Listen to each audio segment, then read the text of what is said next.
ワンオンワンテック始まります。今日のテーマは世界を席巻する AI エージェント OpenClaw の正体です。OpenClaw は AI エージェントを作るためのオープンソースのプログラムで誰でも無料で使えます。で、今年1月に公開されるや否や世界中の AI 界でですね、大ブームを巻き起こしました。で、今たくさんのエンジニアが OpenClaw のエージェントを開発しまくっていてですね、簡単な言葉で指示をするだけで自分のパソコンを自在に操作できるというエージェントなんですけれども、素人が触るにはまだハードルが高い。で、名前は聞くけどいまいち何なのかよく分かってないという方も多いんじゃないかと思います。で、今日はこの OpenClaw を開発した張本人ピーター・スタインバーガーさんのインタビューをお届けします。で、ブームに目をつけた OpenAI がこのピーターさんを引き抜いたということも話題になりました。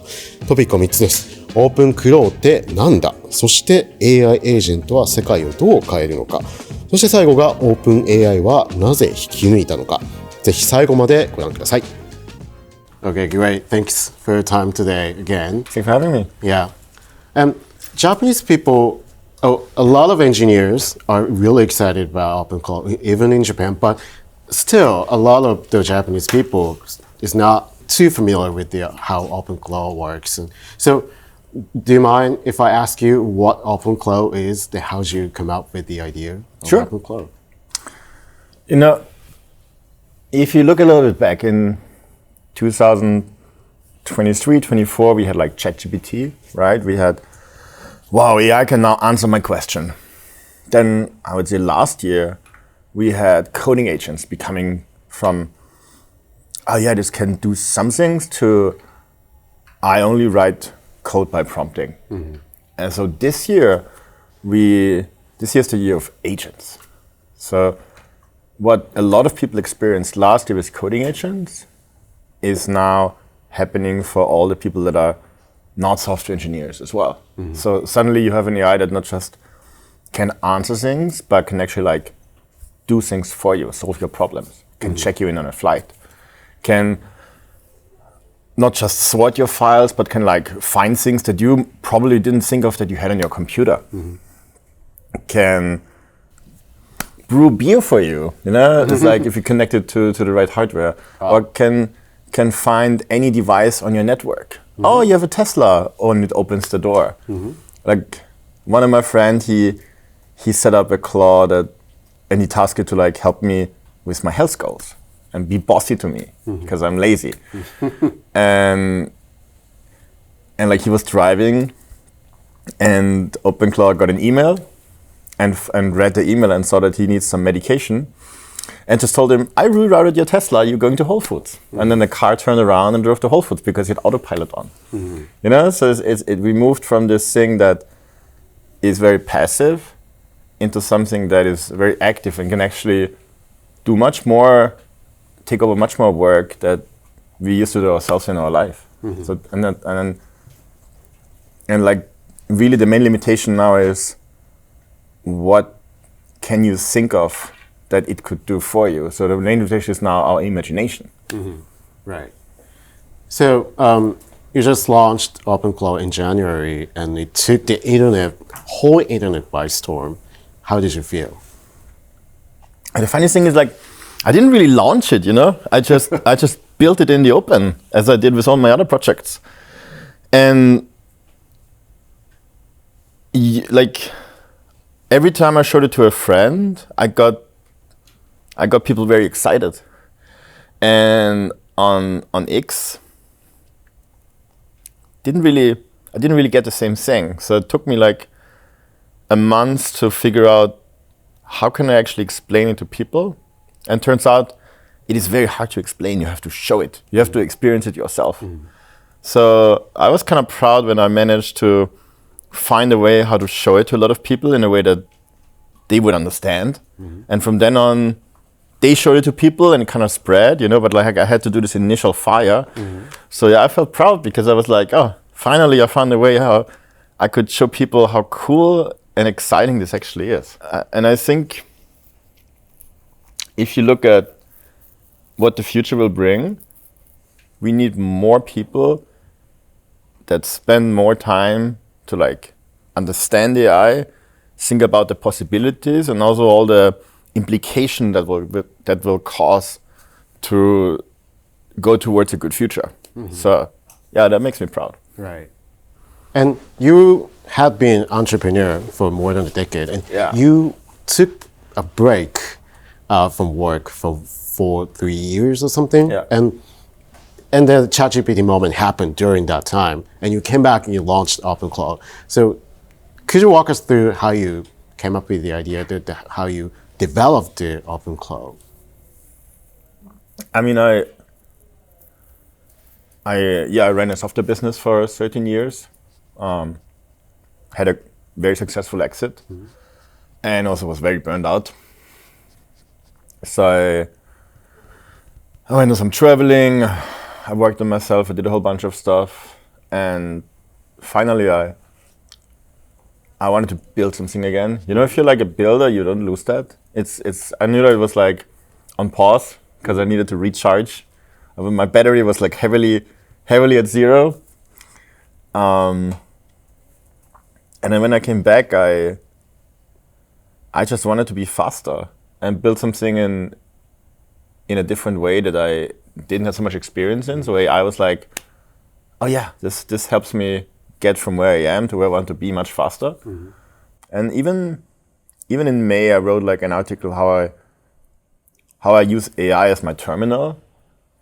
And a lot of people were like, oh my God, you're crazy. This is so dangerous. So like, people weren't thinking that like you could use it like that. And my thought always was like, this is so obvious. Like all the labs will build something like that. And then I worked on other things. I tried a variation of it. Nothing really sticked, but I also didn't want to spend time on it because I thought I'll get this anyhow, you know? And then by November, nobody built it. So I was just like, okay, screw that. And I just prompted it into existence. So that creating something is never hard. Like actually then making it good, that's what hard. Right. So OpenClaw is basically an AI agent. That's what everyone's talking about right now. But as a developer on the front line of AI agents, how will AI agents change the way we live or the way we work? How do you see the future? I see in the future where I will have my personal claw, maybe my uppercase claw, you know? I will have my work claw, and then maybe I have a claw for different projects. Maybe my company has a claw, maybe my relationship has a claw, maybe my house has a claw. Like everyone has like a little special purpose, and then they will be able to talk to each other. Like if you tell me you want to interview, you might just reach out to my claw, and we'll tell you, oh my God, Peter's so busy, I don't know how to do that. And you're gonna be like, this needs to happen, and then my claw will be like, Peter, do you have time? So it will help us filter out more of the noise and like also get more done, be more organized, focus on the things that are more important. So what will we do in those environments? Like we can let agents do everything, but what will humans do? Didn't look at the future? It's like, yes, AI does stuff, but we've never been so busy. Like I never worked so hard as this year.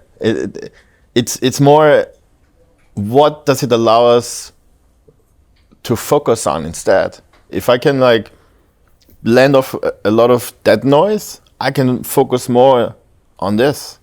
So it's not, what are we gonna do? It's like, are we gonna be like still mighty busy? Because if you're successful, you always find stuff to do. Like usually you just never have enough time. So if I can automate the boring parts, I can spend more time on the things that are challenging, that are interesting, that actually require humans. Right. And do you think the agents will wipe away our jobs, or what do you think about that? I think some jobs will transform. There will be new jobs that this whole industry will create. I mean, I work on something now every day that would not have made any sense before we had AI, right? We would not be here without AI. So all those people building and like getting excited again wouldn't be here. So there's new things that will be created. There's things that will be lost. I don't know if it's going to be a net zero. It will probably take a while for society to adjust. But I don't think we're going to run out of work. You know, there's just an infinite number of things to do. Yeah. We've seen some agents hiring humans to complete the tasks. Is that the future, what we're going to see? I think it's clever. You know, if I tell my agent, I have this interview, but I'm like so hungry, I need to eat, and then my agent has an allowance to solve my problems. I mean, like, I don't know, $100 or so whatever, and it can choose to like use, I don't know, a DoorDash or an Uber Eats, or maybe there's a service where it can just ask a human to like, hey, you're going to this conference, can you like get Peter some food? Or like it talks to its claw, and that's also a viable option. Why not? We already in a society where you can rent a human to like for a Didi or an Uber or a handyman, you know. So it just feels like a natural extension of something we already do. Right. I think the fact that now an agent hires someone is what freaks people out. But really the agent acts only because of me, right? They're not just like, oh, I'm bored, I'm gonna rent a human to like jump around for me.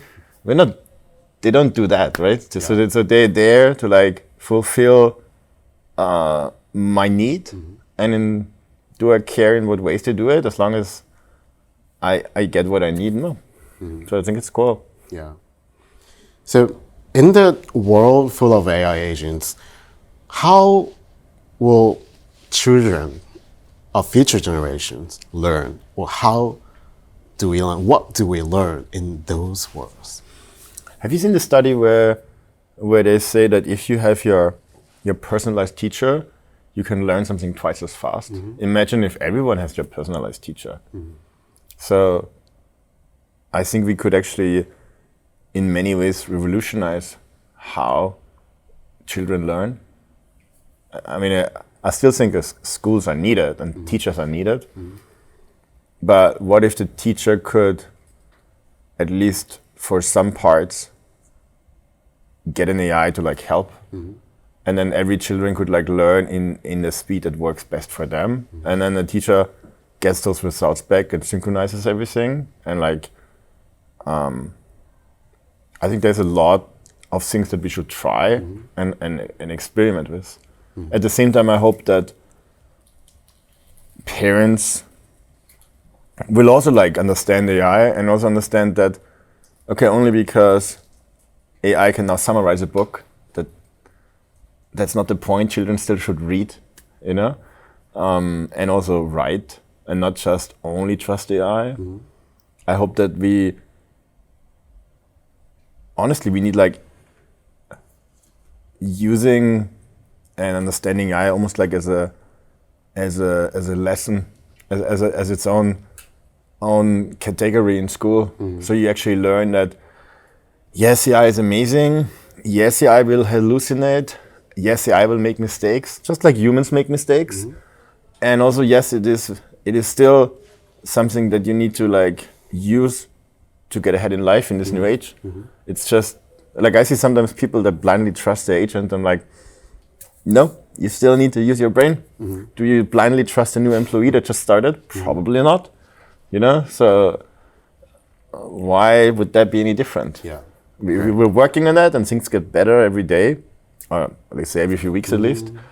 But you cannot just blindly put off all responsibility to an agent and then cry when something happens. Right. Just about a couple of weeks after you launched the OpenClaw, you decided to join OpenAI. Meta also wanted to hire you, and Mark Zuckerberg even made a personal phone call to you. But how did you decide to join OpenAI? What are you going to do in the company? I mean, that was really hard. Honestly, it's like every of those big labs has something that's really interesting. So the way I help myself is like I actually cannot go wrong, because each of these companies has its own special things that are amazing and things that are challenging. Ultimately, I wanted to be at a lab that has the very best models, because I think, and like, the better the model, the better the agent. You can do only so much with your harness. In the end, it's still going to be the model that is very deciding how good your experience is. OpenAI was interesting because I both had the feeling that I can help influence the road that future models will make, because I know that there's still quite a bit of space, especially when you think more about agentic use and not so much, let's say, GPT use, ChatGPT use. And the people there were great people on both sides. I knew some more people at OpenAI, and then in the end, it was like a gut feeling. What did you and some old man talk about before you decided to join? Oh, he very much understands that. Oh, he shares this view of the future, that agents will transform our life, and that this is like something that's very important to get right.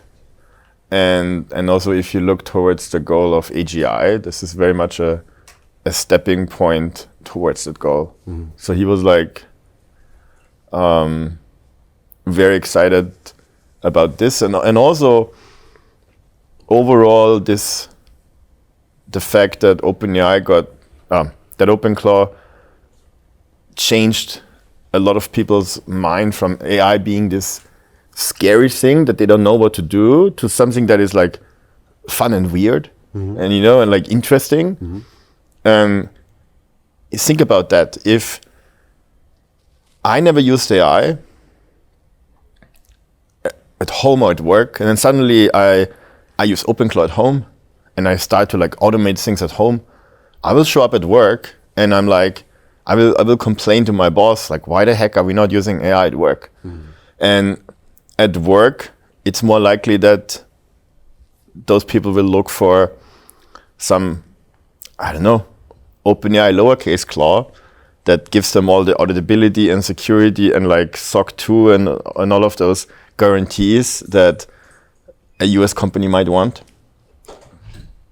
And at home, I'm probably like more confident that I use my hackable uppercase claw that I can run on my local machine and where I can like syncer because different risk profiles. Right. I actually find it like amazing that like in Asia is much more excited about AI than the US. Like when I was at GTC, I met people. There was like some lady from China. She showed me a spreadsheet with all the employees, and then every day they had to write in something what they automated today with OpenClaw. And if they would skip a few days, they would get fired. And then meanwhile in the US, you will get fired if you install OpenClaw on your machine. You see the difference, Right. So I don't know if either is the perfect case, but like I think being open and enthusiastic and like trying out things feels more the right way than scaring people away. What do you think ChatGPT is going to be with OpenClaw or the foundation technologies of AI agents? Well, I think it's going to be the medium that like takes a lot of people from where they are and can introduce them into a more agentic future. Because like, okay, I'm used to this thing answering my question, but then maybe could offer, should I do this for you as well? Yes. And then maybe it opens a web browser in the background and just like checks me in. So I think it's a good way to teach people that AI can do so much more than what they might expect so far. Right. What do you expect for next year? How AI agents work in everyday life or work? I think a year has changed. Imagine the project is now 4 months old and how much already changed in those 4 months. So it feels like kind of hard to even think a year ahead. I think in a year, agents will be mainstream. It's gonna just be maybe, I don't know if we're gonna call it Claw, but just text my Claw might be something that my mom would understand. I think like every major company will have hosted products for that. There will be a way that they can talk to each other. There'll probably be like a whole new industry around products for agents. Like, I don't really want my agent to have my credit card, you know? Or when I log into some service, I don't want it to log in as me. I don't want it to be logged in as another person. There should be like something in between where like it acts on my behalf, but as its own identity. So maybe even existing services change to allow something that is more aligned to agents. So I think there's going to be a lot of innovation happen. I have one last question. AI agents or OpenClaw still sometimes do things wrong, and I think that the non-engineers like have to juggle all of the tech stuffs. But how can we use agents safely? How can we use OpenClaw safely? I mean, this whole thing that OpenClaw is insecure is kind of like an opinion at this point. It's no longer the case. Like yes, in the very beginning, in December and January, there were some security holes just because the software wasn't even a month old, and now we have like hundreds of people trying to poke holes into it, and the issues defined, they're becoming more and more esoteric. So just on a software layer, I have quite a lot of trust now. On the model layer, it's the same, right? Like when I launched it, we had GPT 5.2, Opus 4.5. There was maybe Minimax 2.1, Kimi, was it Kimi 2 already? And like all the models are progressing. Every new version is better at not just tool calling, but like actually adhering to my prompts. So the whole industry is working on that problem. It's not fully solved yet. I don't think it's going to be fully solved for a while, but we can both make better models and also put guardrails in place. So maybe you don't allow your OpenClaw access to everything. You know, maybe you have a sandbox, maybe you have an allow list. Those are all features that are added over time. Maybe that's something we're just exploring. Maybe you give it access to like, yes, but maybe there's another AI that checks over risky things. Oh, you want to like upload pictures to randomwebsite.com? Let me ask the user first. You know, so there's many ideas how we can like work on that domain. But it's also something where me having access to OpenAI with like all this internal research will help not just OpenAI, but also OpenClaw. Okay, great. Thank you. Thanks Time is for having up. me. Thank you very much.